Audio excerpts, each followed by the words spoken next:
कंगना के घर पर चले बुलडोजर का तूफान अभी थमा भी नहीं कि रिटायर्ड फौजी की पिटाई से फिर उद्धव सरकार घिर गई है।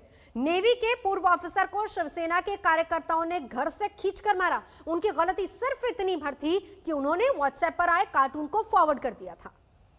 संजय जी, मैं आपकी निंदा करती हूँ, आप महाराष्ट्र नहीं हैं।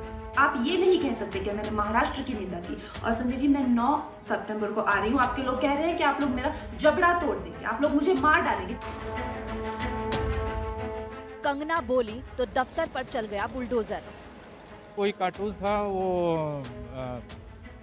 आपका सोनिया गांधी जी का, पवार जी का और अपना सीएम, महाराष्ट्र सीएम जी का, उद्धव ठाकरे जी का। कोई कार्टूनिस्ट था, वो कार्टून बना करके वो मीडिया पर डाला हुआ है व्हाट्सएप पर। तो व्हाट्सएप पर आने से मैं भी, जब मेरे को मिला तो वो भी मैं फॉरवर्ड किया। तो उस पर हमको धमकी दिया गया कि ऐसा करते हो घर पर आकर के मारेंगे। नेवी अफसर ने कार्टून फॉरवर्ड किया तो बुरी तरह से पिट गए। घर में घुसकर शिवसेना के गुंडों ने पीटा।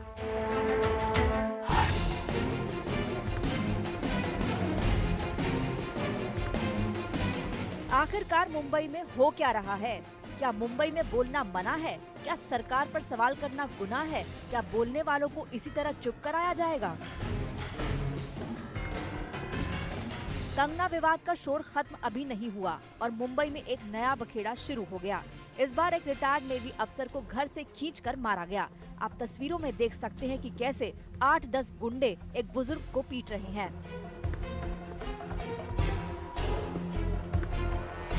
गुंडे के भेष में दिख रहे लोग शिवसेना के कार्यकर्ता हैं, जो सरेआम घर में घुसते हैं और पूर्व नेवी अफसर मदन शर्मा को घसीटते हुए बाहर लाते हैं, जमकर पीटते हैं और इतना मारते हैं कि एक आंख जख्मी हो जाती है और फिर धमकी देकर चले जाते हैं।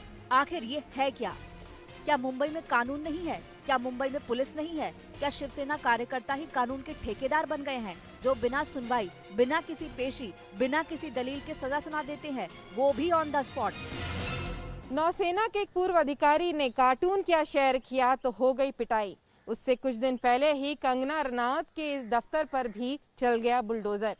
कुछ ही दिनों के अंतराल में हुए इन दोनों वाकयों के बाद अब लोग यही सवाल पूछ रहे हैं कि क्या मुंबई में नहीं है अभिव्यक्ति की आजादी? नेवी अफसर का गुनाह सिर्फ इतना भर था कि उन्होंने व्हाट्सएप पर आए कार्टून को फॉरवर्ड किया था। इस कार्टून में महाराष्ट्र के मुख्यमंत्री उद्धव ठाकरे को सोनिया गांधी और शरद पवार के आगे नतमस्तक दिखाया गया था। कोई कार्टून था वो आपका सोनिया गांधी जी का, पवार जी का और अपना सीएम, महाराष्ट्र सीएम जी का, उद्धव ठाकरे जी का। कोई कार्टूनिस्ट था, वो कार्टून बना करके वो मीडिया पर डाला हुआ है व्हाट्सएप पर। तो व्हाट्सएप पर आने से मैं भी, जब मेरे को मिला तो वो भी मैं फॉरवर्ड किया। तो उस पर हमको धमकी दिया गया कि ऐसा करते हो घर पर आकर के मारेंगे। एक आदमी आवाज करके बोल रहा है कि ये आरएसएस बीजेपी का है करके, ऐसा इसको मारो। उसमें मेरे डैड ने जब गए उधर तो वो लोग ने अटैक कर दिया, सीधा बातें कुछ नहीं किया और ये बोल करके कि ये आरएसएस का है, बीजेपी का है, तो इसको मारो। वीडियो सामने आने के बाद पहले से घिरी उद्धव सरकार फिर से निशाने पर आ गई। दफ्तर पर हथौड़े और बुलडोजर चलने के बाद से हुंकार भरने वाली कंगना रनौत ने मोर्चा खोलने में देर नहीं लगाई। कंगना ने पहले शर्मनाक कहते हुए ट्वीट किया और फिर उद्धव सरकार पर टूट पड़ी। उद्धव ठाकरे, तुझे क्या लगता है कि तूने फिल्म माफिया के साथ मिलके मेरा घर तोड़ के मुझसे बहुत बड़ा बदला लिया है? आज मेरा घर टूटा है, कल तेरा घमंड टूटेगा। मौका भी था, दस्तूर भी। फिर भला बीजेपी उद्धव सरकार को कैसे नहीं घेरती? मुख्यमंत्री की आलोचना की, इसके लिए निवृत्त जवानों के ऊपर भी हमला करने लगे हैं। इस निचले स्तर तक शिवसेना के लोग उतरे हैं।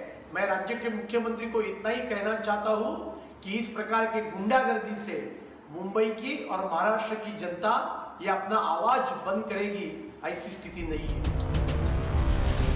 चौतरफा हमले के बाद मुंबई पुलिस रातों रात एक्टिव हो गई। दनादन छापेमारी की गई और शिवसेना के 6 कार्यकर्ताओं को गिरफ्तार भी किया गया। लेकिन शिवसेना के कार्यकर्ताओं की इस गुंडागर्दी ने पहले से बैकफुट पर आई उद्धव सरकार की परेशानियां जरूर बढ़ा दी।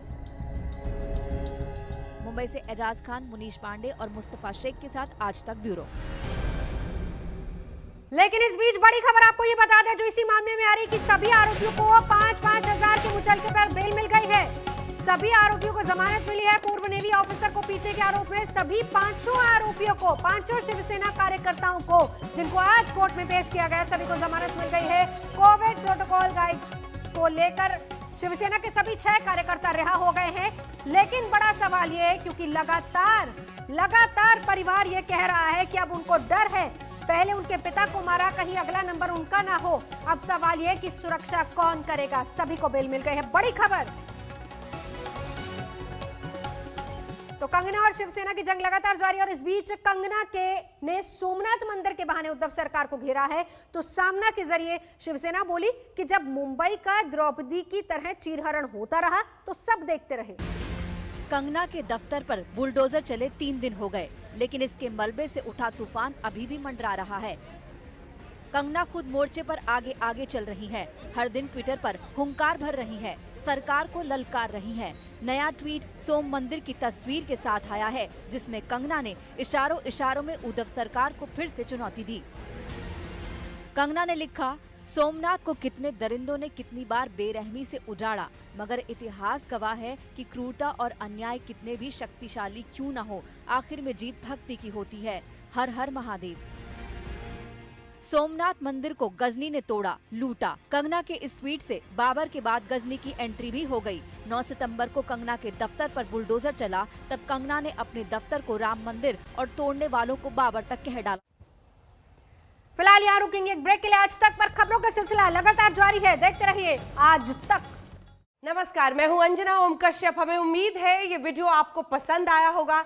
लेटेस्ट खबरों के लिए यूं ही देखते रहिए आज तक और इस वीडियो के पसंद आने पर लाइक, शेयर एंड सब्सक्राइब करना ना भूलें।